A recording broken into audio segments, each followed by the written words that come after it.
Okay, सो अब हम देखेंगे कि एंगुलर वेलोसिटी और एंगुलर एक्सेलरेशन इसका डायरेक्शन कैसे निकालते हैं। हमको पता है कि लीनियर मोशन कैसे वर्क करता है, एंगुलर मोशन कैसे वर्क करता है, लीनियर डिस्प्लेसमेंट क्या होता है, एंगुलर डिस्प्लेसमेंट क्या होता है, लीनियर वेलोसिटी, एंगुलर डिस्प्लेसमेंट। तो ये सारे लीनियर और एंगुलर के टर्म्स हमको सारे पता है और हमको इनका मैग्नीट्यूड निकालते भी आता है। बट हम देखेंगे डायरेक्शन कैसे निकालें। जैसे कि if you talk about angular velocity, this is omega, इसको ऑफन हम ओमेगा से रिप्रेजेंट करते हैं। Angular acceleration, this is alpha. अब ये दोनों के दोनों मेरी वेक्टर क्वांटिटी है, तो इनका मैग्नीट्यूड तो निकाल सकते हैं हम। जैसे कि if we need angular velocity that will be angular displacement that is theta upon time taken. Similarly alpha that is angular acceleration that will be equal to angular velocity upon time. ये formula हमको पता है, but इससे हमको मिलेगा सिर्फ magnitude, हमको direction नहीं मिलेगा इनका। If we require direction of both this, तो हमको पता होना चाहिए एग्जैक्टली कौन से डायरेक्शन में होते हैं। फॉर एग्जांपल अगर हम लीनियर डिस्प्लेसमेंट या फिर लीनियर वेलोसिटी की बात करें किसी सर्कुलर मोशन के अंदर, so we are very well aware कि ये एग्जैक्टली कहाँ पे होते हैं। जैसे कि let's assume a uniform circular motion with a centre O। Okay, अब ये है मेरा वर्टिकल प्लेन में। अगर ये मेरा हॉरिजॉन्टल प्लेन में होता तो ये कुछ ऐसा दिखता, समथिंग लाइक दिस। ये उसका सेंटर O, एक पार्टिकल अज्यूम करते हैं यहाँ पे P, यहाँ पे भी एक पार्टिकल आ जाएगा P। ओके, अब अगर मैं इसके सेंटर को उस पार्टिकल के पोजीशन से कनेक्ट करूँ तो ये मेरा पोजीशन वेक्टर हो गया, मतलब ये मेरा वेक्टर हो गया जो मेरे पार्टिकल का पोजीशन बताता है, जिसको हम रेडियस वेक्टर भी कहते हैं, just because it is radius of this circle, right. क्यों इसको पोजीशन वेक्टर कहते हैं? क्योंकि जैसे जैसे पार्टिकल चेंज होगा, यानी जैसे जैसे पार्टिकल का पोजीशन चेंज होगा, ये वेक्टर भी अपना डायरेक्शन चेंज करेगा, यानी कि ये वेक्टर पार्टिकल का पोजीशन बताता है। तो ये पोजीशन वेक्टर यानी कि मेरा रेडियस वेक्टर हो गया इस केस के लिए। लेट्स अज्यूम कि यहाँ से ऊपर जा रहा है, मतलब ये हो गया एंटी क्लॉकवाइज, बराबर।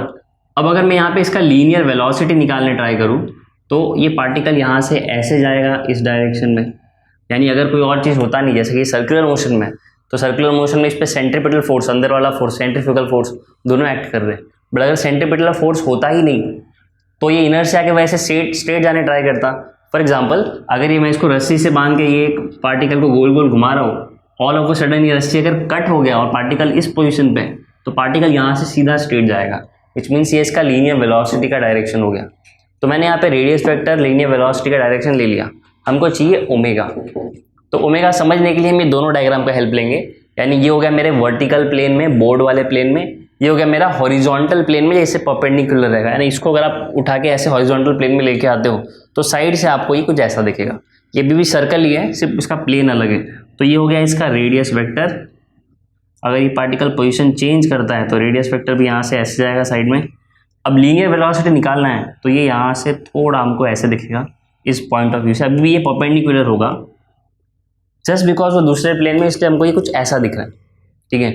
अब दोनों हम क्यों बना रहे हैं साइमल्टेनियसली, मैं आपको समझाता हूँ, आपको थोड़ी देर में समझ में आ जाएगा। क्योंकि जब हम एंगुलर वेलोसिटी निकालेंगे तो इसके लिए वो अलग डायरेक्शन में होगा, इसके लिए अलग डायरेक्शन में होगा। एक चीज़ नोटिस करो, ये सब कुछ एक ही प्लेन में, ऊपर वाला एग्जाम्पल, जैसे यहाँ पे ये वेलोसिटी, लीनियर वेलोसिटी और radius vector both are in same plane. Same also here, यहाँ पे भी आपका लीनियर वेलोसिटी और radius vector both are in same plane, एक ही प्लेन में, ये दोनों हॉरिजॉन्टल प्लेन में, ये दोनों वर्टिकल प्लेन में, ठीक है। बट अब जब मैं एंगुलर वेलोसिटी निकालने ट्राई करता हूँ, एंगुलर वेलोसिटी होता है ना वो जो हमारा सर्कुलर मोशन जिस प्लेन में हो रहा है, जैसे इस केस में वर्टिकल, वो हमेशा उससे परपेंडिकुलर डायरेक्शन में होता है, यहाँ से ऐसे बाहर की ओर या तो अंदर की ओर। जैसे इस केस में ये इस प्लेन में हो रहा है, हॉरिजॉन्टल प्लेन, तो ये इससे परपेंडिकुलर वाले प्लेन के परपेंडिकुलर डायरेक्शन में होगा, या तो ऊपर की ओर या तो नीचे की ओर। कैसे देखते हैं, अब हम उसको याद कैसे रखेंगे? देखो यहाँ पे ये घूम रहा है एंटी क्लॉकवाइज, तो इसको भी मैं यहाँ पे एंटी क्लॉकवाइज बना देता हूँ ऐसे, ठीक है। अब डायरेक्शन फिगर आउट करने के लिए, जैसे मैंने बोला, ये बाहर की ओर भी हो सकता है, अंदर की ओर भी हो सकता है, ये यहाँ पे ऊपर की ओर भी हो सकता है, नीचे की ओर भी हो सकता है। तो ये फिगर आउट करने के लिए हम यूज करेंगे राइट हैंड थंब रूल। अब ये राइट हैंड थंब रूल कैसे अप्लाई करेंगे? सबसे पहली चीज हमको राइट हैंड ही लेना है, obviously right hand thumb rule है। अगर आप लेफ्ट हैंड लोगे तो आपका पूरा वो डायरेक्शन गलत हो जाएगा। कैसे? तो राइट हैंड के लिए हमको क्या करना है, जिस भी डायरेक्शन में ये मूव कर रहा है हमको हमारे फिंगर को उसी डायरेक्शन में कर्ल करना है। For example this is anti clockwise, तो मैं एंटी क्लॉकवाइज ऐसे कर्ल कर रहा हूँ, ठीक है। अगर ये क्लॉकवाइज होता तो मैं इसको क्लॉकवाइज करने के लिए मुझे इसको उल्टा करना पड़ता है ऐसे, बराबर ना। फिलहाल ये एंटी क्लॉकवाइज है, तो जिस डायरेक्शन में मेरा थंब पॉइंट कर रहा है उस डायरेक्शन में मेरा एंगुलर वेलोसिटी होगा। सिंपल, ये इसका डायरेक्शन सिंपली ऐसे निकाल सकते हैं। इस केस में अगर मैं इसको ऐसे कर्ल कर रहा हूँ तो मेरे एंगुलर वेलोसिटी का डायरेक्शन यहाँ से ऐसे बाहर की ओर होगा। मैंने बोला ना प्लेन से परपेंडिकुलर होगा, देखो तो ये वर्टिकल प्लेन से परपेंडिकुलर है। सेम इस केस में मैं कैसे बनाऊंगा, ये हॉरिजॉन्टल प्लेन में, तो एंटी क्लॉकवाइज ऐसे हो गया, देखो। तो इस केस में मेरा डायरेक्शन क्या होगा, ऊपर की ओर। तो मेरा एंगुलर वेलोसिटी का डायरेक्शन यहाँ पे मैं अगर बनाने ट्राई करूँ तो वो यहाँ से ऐसे होगा ऊपर की ओर, प्लेन से परपेंडिकुलर। आ रहा है समझ में? ये अलग प्लेन में, ये दोनों अलग प्लेन में, ये दोनों सेम प्लेन में। वेलोसिटी और radius vector both are in same plane while omega is in different plane, the plane which is perpendicular to this horizontal plane से जो perpendicular है। इस केस में ये यहाँ से ऐसे बाहर की ओर निकलेगा ऐसे, बट सिंस मैं बना नहीं सकता क्योंकि ये प्लेन जो है, बोर्ड जो है वो मेरा 2D है, तो ये 3D यहाँ से ऐसे कुछ तो बाहर निकलेगा। ये हमने देखा किसके लिए, एंटी क्लॉकवाइज। ये सेम चीज़ हम क्लॉकवाइज के लिए करके देखते हैं, इससे आपको और क्लियर हो। सो इसी सर्कुलर मोशन को अब मैं उल्टा अज्यूम करता हूँ। उल्टा यानी मेरा पार्टिकल P जो यहाँ पे था, अब अगर वो नीचे की ओर जाना स्टार्ट करता है, this is clockwise direction, right. So इस केस में अब देखो यहाँ पे मेरा लीनियर वेलोसिटी ऐसे होगा, क्योंकि वो हमेशा क्या होता है, रेडियस वेक्टर से परपेंडिकुलर। तो सेम यहाँ पे लीनियर वेलोसिटी अगर पार्टिकल ऐसे घूम रहा है, अगर ये मेरा रेडियस वेक्टर है इस पॉइंट पे, तो लीनियर वेलोसिटी यहाँ से नीचे होगा ऐसे, इससे परपेंडिकुलर, और यहाँ पे इससे परपेंडिकुलर। देखो ये इसका रेडियस वेक्टर यहाँ पे।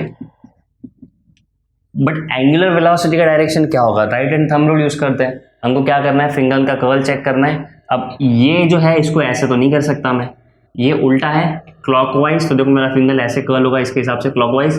अब ये पॉइंट कर रहा है अंदर की ओर ऐसे, यहाँ से जो डायरेक्शन होगा यहाँ से ऐसे बोर्ड के उस साइड जाएगा। इस केस में यहाँ से बाहर आ रहा था, विच इज ऑब्वियस ना, क्योंकि क्लॉक डायरेक्शन चेंज हो रहा है, राइट। अगर मैं इसका प्लेन चेंज करूँ तो आपको समझना और इजी पड़ेगा। देखो अभी हॉरिजॉन्टल प्लेन में पार्टिकल P मेरा यहाँ पे था, पार्टिकल P अगर अपना पोजीशन चेंज करता है तो रेडियस वेक्टर भी अपना पोजीशन चेंज करेगा ऐसे। अब वेलोसिटी, लीनियर वेलोसिटी कुछ यहाँ पे कुछ ऐसा होगा हल्का सा, यहाँ पे कुछ और ऐसा होगा, ये दोनों ही केस में परपेंडिकुलर होगा। अब ओमेगा, सो ये है मेरा क्लॉकवाइज। अब इसको कैसे कर्ल करेंगे, अब ये हॉरिजॉन्टल प्लेन में, ये वाले प्लेन में, तो इसको मैं अगर ऐसे मूव करता हूँ तो ये उल्टा हो गया, मुझे इसको ऐसे मूव करना पड़ेगा। देखो यहाँ से ऐसे करके ऐसे आ रहा है ना वो, तो ये मेरा क्लॉकवाइज डायरेक्शन। नोटिस करो मेरा यहाँ पे थंब कहाँ पॉइंट कर रहा है, नीचे पॉइंट कर रहा है। तो इस केस में मेरा जो एंगुलर वेलोसिटी होगा, सॉरी हाँ, एंगुलर वेलोसिटी वो नीचे की ओर होगा, यहाँ से ऐसे। आ रहा है समझ में? तो ऐसे हम एंगुलर वेलोसिटी का डायरेक्शन फिगर आउट कर सकते हैं। जैसे ये ऊपर की ओर था, यहाँ पे वो नीचे की ओर होगा। सिंपल टेक्निक है, right hand thumb rule use करना है, हमको इजीली उससे समझ में आ जाएगा। सो अगर हमको एंगुलर वेलोसिटी समझ में आ गया तो एंगुलर एक्सेलरेशन तो और भी ईजी है। एंगुलर एक्सेलरेशन देखते हैं। तो अब मैं वापस दो प्लेन में अलग अलग नहीं बनाऊंगा, वर्टिकल हॉरिजॉन्टल, सिर्फ मैं हॉरिजॉन्टल बना रहा हूँ, इससे आपको समझ में आए। सो ये हॉरिजॉन्टल,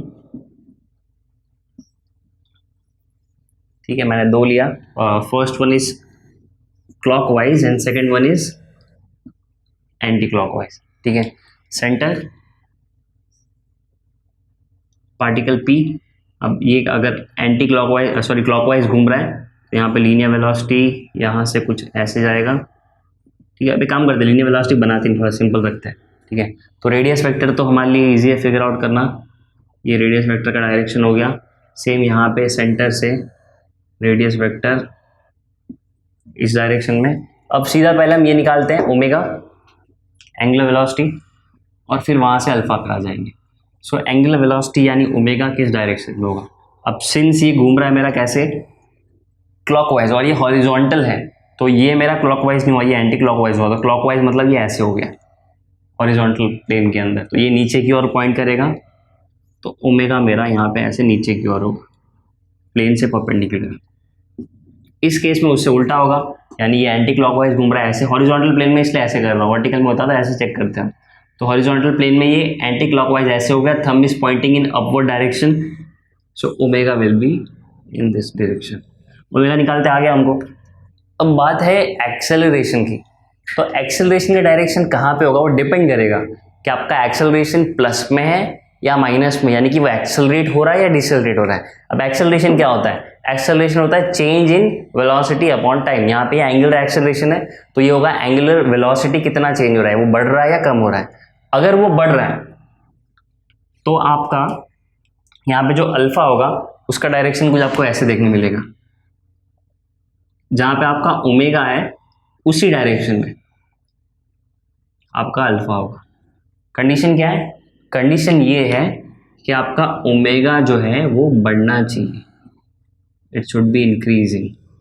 अगर ये इंक्रीज होता है तो आपका अल्फा ऊपर रहेगा, अगर ये डिक्रीज होता है, ठीक है, तो आपको ये सेम नीचे की ओर देखने मिलेगा। इवन तो ओमेगा ऊपर है, ओमेगा तो सिर्फ डायरेक्शन है ना, ओमेगा बढ़ रहा है कम हो रहा है उसी को तो एक्सेलरेशन बोलते हैं। अगर ये एक्सेलरेट नहीं कर रहा, यानी ओमेगा इंक्रीज नहीं कर रहा, ओमेगा क्या कर रहा है, ओमेगा अगर आपका डिक्रीज कर रहा है, क्या डिक्रीज कर रहा है ओमेगा, तो आपका अल्फा जो होगा वो नीचे के डायरेक्शन में होगा। अब ये इस पे भी लागू पड़ता है, इररिस्पेक्टिव आपके ओमेगा का डायरेक्शन क्या है, वो ऊपर है या नीचे, उससे फर्क नहीं पड़ता। फर्क किस चीज से पड़ता है, अगर आपका जो ओमेगा है वो बढ़ रहा है, if it is increasing continuously, वो बढ़ रहा है, तो आपका अल्फा ऊपर की ओर होगा। अगर आपका ओमेगा जो है वो कम हो रहा है, उसका स्पीड कम होते जा रहा है, तो आपका अल्फा जो होगा वो नीचे के डायरेक्शन में होगा। बट रिमेंबर, अल्फा और ओमेगा दोनों एक ही लाइन में आपको मिलेगा, दोनों सेम प्लेन में होंगे, ठीक है, बट वो कौन से डायरेक्शन में होंगे exactly, up down front back, वो डिपेंड करता है कि एक्सेलरेशन हो रहा है या रिटार्डेशन हो रहा है, यानी कि एक्सेलरेशन प्लस में है या माइनस में। So this is how we can figure out direction of angular velocity and angular acceleration.